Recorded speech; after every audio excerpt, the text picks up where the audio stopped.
క్రీస్తు ప్రభు అనేటువంటి మాటలను మనం వింటాం.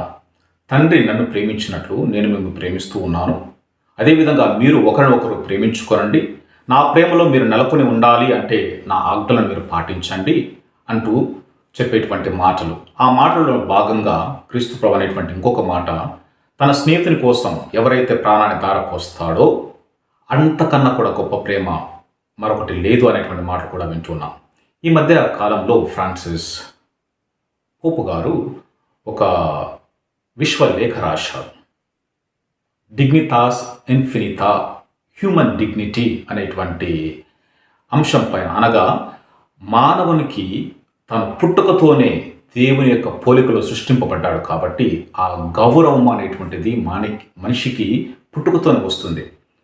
అదేంటో ఒక చదువు చదివిన తర్వాత ఒక టైటిల్ లాగా, ఒక డాక్టరేట్ చేసిన తర్వాత ఒక టైటిల్ లాగా ఇచ్చేటువంటిది కాదు.